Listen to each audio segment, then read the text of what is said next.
Kita sebagai umat Islam memiliki kewajiban di samping tafakuh fiddin, juga harus mempertahankan agama, memperjuangkan agama, dan menyebarluaskan agama.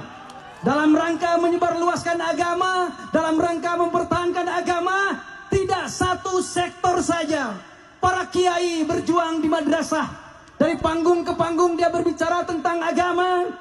Para ajingan berjuang di pesantren, dari kelas satu ke kelas yang lain berbicara tentang agama. Tetapi kita sebagai umat Islam yang masuk dalam wilayah politik, yang masuk dalam wilayah siasa, mari kita perjuangkan Islam lewat partai politik, lewat siasa. Hidup P3. Hadirin yang saya hormati, saya merasa bangga kehadiran bapak-bapak semua. Dari pagi datang ke sini, tidak ada yang memberi makan, betul? Tidak ada yang beri ongkos, betul? Tetapi saudara-saudara hadir ke sini sebagai kader-kader istiqomah dengan niat ibadah demi Partai Persatuan Pembangunan. Hidup P3. Hadirin yang saya hormati, kita berharap Partai Persatuan Pembangunan di tahun 2024 adalah partai besar, partai yang dihargai, partai yang ditakuti, dan juga partai yang disenangi oleh rakyat Indonesia Jawa Barat termasuk Tasikmalaya. Hidup P3. Kalau kader-kader P3 semua memperjuangkan kader partainya, baik memperjuangkan kader di legislatif ataupun kader partai yang ada di eksekutif, seperti saya akan menjadi gubernur Jawa Barat, diperjuangkan oleh Bapak dan Abi semua, insya Allah kami akan menjadi apa yang diharapkan oleh Partai Persatuan Pembangunan. Saya menjadi gubernur di masa yang akan datang adalah sebagai penerus melanjutkan Ridwan Kamil pada pemimpinan tahun 2024-2009. Kenapa saya harus dipilih? Kenapa saya harus menjadi gubernur Jawa Barat? Karena saya punya solusi untuk membangun Jawa Barat. Karena saya punya ide untuk membangun Jawa Barat. Termasuk saya sudah pengalaman selama 5 tahun berada memimpin wilayah Jawa Barat. Pemimpin eueuh sakolana, pemimpin eueuh teorina, tapi pemimpin berdasarkan pengalaman, pemimpin berdasarkan kenyataan. Saya layak menjadi gubernur Jawa Barat karena saya punya solusi untuk Jawa Barat. Hidup PAU. Saya layak jadi gubernur Jawa Barat karena saya ada pengalaman tentang Jawa Barat. Saya orang Tasikmalaya, saya orang Manonjaya, tapi saya tahu Bekasi, saya tahu Indramayu, saya tahu Bandung Raya, karena saya berada di wilayah tersebut, memimpin Jawa Barat, mendampingi Pak Emil selama 5 tahun. Oleh karena itu, saya UU Ruzanul Ulum, kader Partai Persatuan Pembangunan, wakil ketua DPW, layak untuk dipilih, layak memimpin Jawa Barat, karena saya adalah punya solusi untuk Jawa Barat. Hidup PAU, hidup P3, takbir. Hadirin yang saya hormati, saya hanya mohon doa kepada Bapak semua. Kalau memperjuangkan, kami yakin karena semua kader P3 sudah tidak diminta lagi, sudah tidak untuk dimohon lagi. Kami yakin saya maju menjadi calon gubernur Jawa Barat. Bapak-bapak semua insya Allah akan berjuang dan berdoakan saya untuk kemenangan. Amin. Hadirin yang saya hormati, saya punya hadiah umroh. Mau umroh? Mau? Saya minta siapa yang bisa pidato mengampanyekan PAU dengan baik, mengampanyekan P3 dengan baik, saya akan kasih hadiah. Sanggup nggak? Bisa nggak? Kalau bisa, saya minta 3 orang.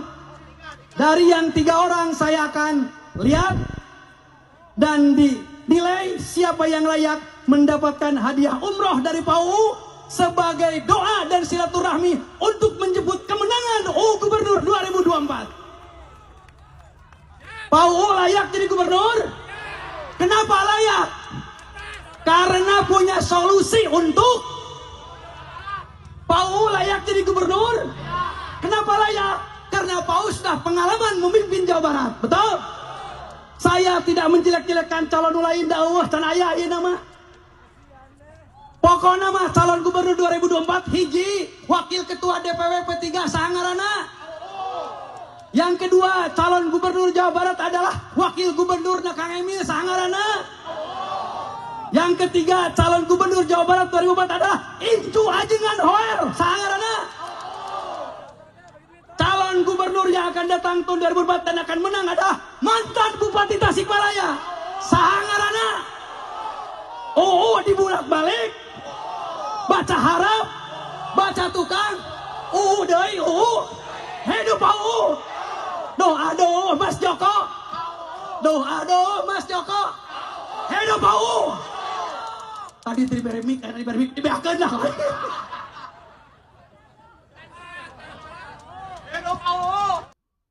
Kan Pak Gubernur sudah menyatakan bahwa tidak pernah melarang, apalagi Pak Gubernur yang berjiwa negarawan itu. Pak Gubernur mah dihina, dicarekan di depan umum juga. Sudah biasa, dia kan sudah tangguh. Dia saat jadi wali kota banyak yang demo. Kemudian sekarang juga sudah memimpin hampir 5 tahun. Dia sudah biasa. Apalagi kan hanya oleh segelintir orang di demo wae sudah kuat dan tangguh kepribadiannya, termasuk juga meladeni saya sebagai wakil gubernur yang kadang-kadang banyak membuat sakit hati Pak Gubernur. Lain dia lur tinggal dengan 80 santri cenanya siswa nu aktif tapi hadapat hibah 30 miliar. Wow, hebat sekali. Bagi-bagi bagi-bagi tuh ke pesantren-pesantren anu di pelosok, nu di kampung-kampung. Iya ngan 80 loh, jelema nu arah aktif, siswa nu aktif. Bagi-bagi karunya tuh ka ustad-ustad nu di Karampung, ka yayasan-yayasan anu di kampung. 30 miliar gede loh, 30 miliar. Adeh, kabayang aing mah adil sok. Bisi diobrak-abrik ku Pak KDM. Aya namanya ditahan heula dana hibahna. Nya heueuh atuh da bakal ditahan, da bakal aneheun atuh KDM oge. Da gaduh ieu tah KDM mah. Yayasan ex-Wagub Jabar dapat 45 miliar. Kalian udah tahu belum guys? Mantan Wakil Gubernur Jabar Ruzanul Ulum ternyata ikut menikmati guyuran dana hibah lewat Yayasan Perguruan Al-Ruzan. Nilainya nggak main-main.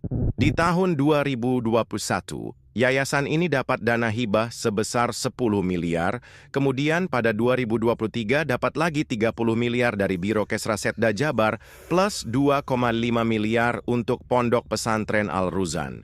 Terakhir, pada 2024 SMK Al-Ruzan kembali mendapatkan dana hibah sebesar 2 miliar dari Disdik Jabar. Kalau ditotal selama menjabat, yayasan milik ex-Wagub ini menikmati sekitar 45 miliar dari dana hibah. Fakta ini diungkap langsung oleh Kepala Biro Kesrasetda Jabar, Andri Kustriawardana. Nggak heran sih, polemik dana hibah yang katanya semeraut ini jadi sorotan tajam. Dana terus berputar ke yayasan yang sama. Kok bisa? Ya, kalau begini wajar nggak sih kalau Deddy Mulyadi sampai mau hapus dana hibah? Atau menurut kalian, ini cuma puncak gunung es? Ketagihan 45 miliar sehingga dia berkata, saya layak jadi gubernur. Layak menjadi gubernur Jawa Barat karena saya punya solusi untuk Jawa Barat. Hidup saya layak jadi gubernur Jawa Barat karena saya ada pengalaman tentang Jawa Barat. Katanya saya layak jadi gubernur Jawa Barat karena saya punya pengalaman dan solusi. Pengalaman naon? Mari kita bedah. Pada apal sareaganya lamun Mang Ulum teh mantan Wagub Jabar tahun 2018 nepi ka tahun 2023. 5 tahun mendampingi Ridwan Kamil. Coba naon cenah anu tercatat resmi oleh Biro Kesrasetda Jabar bahwa Yayasan Al-Ruzan milik keluarga di Manunjaya Tasikmalaya tercatat narima 45,16 miliar dana hibah APBD Jawa Barat di tahun 2020 nepi ka 2024. Anu rincian anak ya ku aing dek dirincikeun ngarah jelas eces. Kahiji di tahun 2020 narima 658 juta rupiah. Kadua di tahun 2020 hiji narima 8,8 miliar ajang STAI. Nu katilu 2022 sampai 2023 narima 32,5 miliar sekaligus. Ajang naon cenah mani gede-gede teuing. Anu 30 miliar diperuntukkan ajang nyieun gedung rektorat. Terus anu 2,5 miliarna ajang ponpes. Anu kaopat di tahun 2024 narima deui 2 miliar. Eta pernyataan kabeh teh diakui ku Biro Kesra. Terafiliasi eta teh dulur-dulurna ulum si pemburu dana hibah jeung leupeut badag. Sementara pada kenyataan di lapangan, loba pesantren laletik teu kaurus, atapna bocor, lantaina parareupes, dindingna kumel. Para kolot-kolot hayang nyakolakeun anakna atau hayang ngasukeun anakna jadi santri ge kudu mayar boborot. Bahkan loba pesantren-pesantren laletik ngajukeun proposal 3 tahun oge masih keneh teu cair-cair. Dengekeun ku cili manehnya ulum. Masyarakat lain soal benci dana hibah. Da dana hibah teh pada dasarna perlu. Tapi keadilan jeung distribusina sing ecereug. Entong berat sabelah hayo we ka tempat yayasan sia. Bahkan KDM nyebutkeun lamun selama ini teh penyaluran dana hibah teh teu merata sama sekali. Leuwih cenderung kanu deukeut jeung politik, jeung partai. Sementara pesantren anu laleutik mah tigrat, sangsara, anger. Matakna ayeuna ku KDM ditutup sama sekali diganti ku beasiswa santri. Jadi sia babarawakan wae ulum. Lain teu ngarti maneh mah tapi sarakah. Ya ayeuna maneh babarawakan ajol-ajolan hayang jadi gubernur. Sementara telak ukur pemimpin mah nya gampang. Salah sahijina bisa diukur bagaimana si pemimpin itu bisa ngurusin orang lemah. Lain kalakah apal bagaimana cara memperkaya lingkaran dirinya sendiri, siga maneh. Matak cek aing telucu maneh orasi di panggung nyebutkan aing pantas jadi gubernur, saya pantas jadi gubernur. Karena saya punya solusi. Solusi nanahaon? Solusi ngalirin dana 45 miliar ke yayasan sorangan, maneh mah. Sementara Jawa Barat itu butuh 50 juta solusi untuk mengatasi jalan macet, sampah numpuk, pekerjaan, pengangguran, pendidikan, pembangunan, nepi ka kesehatan. Tina runtuyan eta maneh ukur boga solusi hiji dana hibah. Menggeus ulumnya mang ulum aing rujit neuleuna. Rakyat Jawa Barat geus pintar, jejak digital ente tehnya geus terpampang besar. Bahkan bisa diakses ke umum. Kebusuk-kebusukan mah edan ieu mah tinggali pidato menggebu-gebu ti PAUU anjir panglima dana hibah panglima santri cenah. Juga babeledagan kieu na baheula kerja di wakil masan teu kieu nya ayeuna. Hayang ngagantikeun KDM cenah kusabab PAUU punya solusi. Edan aing teu kuat hayang seri lalajuan sok lalajuan babarengan ya. Orang Tasikmalaya, saya orang Manung Jaya, tapi saya tahu Bekasi, saya tahu Indramayu, saya tahu Bandung Raya, karena saya berada di wilayah tersebut, memimpin Jawa Barat, mendampingi Pak Emil selama 5 tahun. Oleh karena itu, saya Rusanul Ulum, kader Partai Persatuan Pembangunan, Wakil Ketua DPW, layak untuk dipilih, layak memimpin Jawa Barat, karena saya adalah punya solusi untuk Jawa Barat. Hidup PAUU, hidup P3, amin. Hadirin yang saya hormati, PAUU layak jadi gubernur. Kenapa layak? Karena punya solusi untuk dana hibah. PAUU layak jadi gubernur. Salah. Kenapa layak? Karena PAUU sudah pengalaman memimpin Jawa Barat. Betul? Dana hibah. Saya tidak menjelek-jelekan calon lain dakwah dan ayah ini nama. Pokoknya mah calon gubernur hiji, wakil ketua DPW P3 sangarana. Yang kedua, calon gubernur Jawa Barat adalah wakil gubernur Kang Emil sangarana. Calon gubernur yang akan datang pun akan menang adalah mantan Bupati Tasikmalaya sangarana. Dibulak-balik, baca harap, baca tukang, hidup PAUU. Doa Mas Joko, doa Mas Joko.